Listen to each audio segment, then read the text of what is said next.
Санхүүгийн эрх чөлөөнд хүрэхэд бол бид нар ерөөсөө энэ хамгийн түрүүнд энэ тархитайгаа л холбож ярих хэрэгтэй.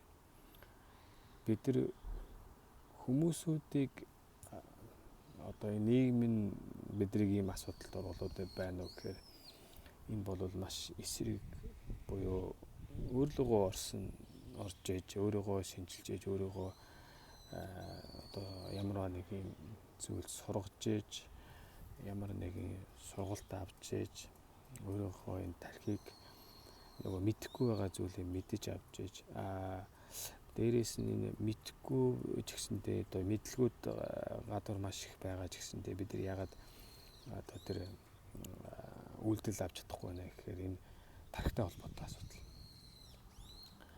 Сэтгэлгээний үед бид нар өөрийгөө шинжлэх, өөрийгөө сургах, өөрийнхөө суралцахын зүйл рүү оруулж иж бид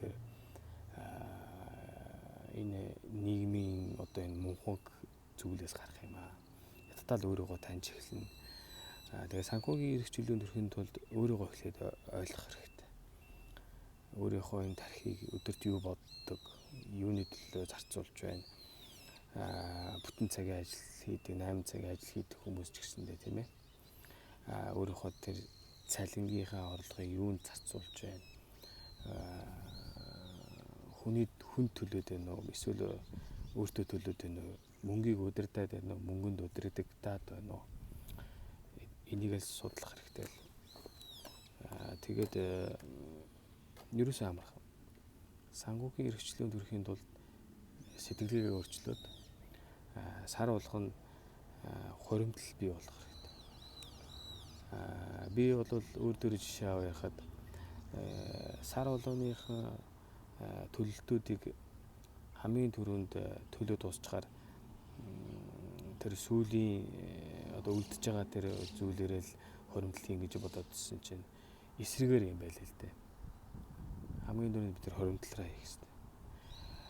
Тэгээ би нэг ийм юм бодож одоо бодолд орж бас яг энэ номноос одоо энэ Роберт Кийосакигийн номноос уншсан юм л да. Энэ уншиж ойлгосон зүйл маань өөрөө эхлээд өөртөө төлөх хэрэгтэй. Өөртөө төлснөөрөө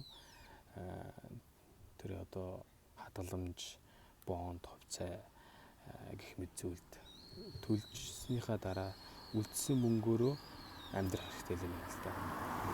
Гэдгийг ойлгосон байхгүй. Тэгээд тарих өөрөө ингээд одоо сар болгоны тэр зардлуудыг давах юм одоо төлөх чадваргүй ч гэсэндээ ингээд хамгийн түрүүнд хадгаламжиндаа хийж хэрэг үлдсэн мөнгө нь угаасаа хүрэхгүй нь ойлгомжтой шүү дээ. Өөрөө тэр юм хайгаад идэг юм. Тарих нь өөрөө. Одоо яавал болох вэ?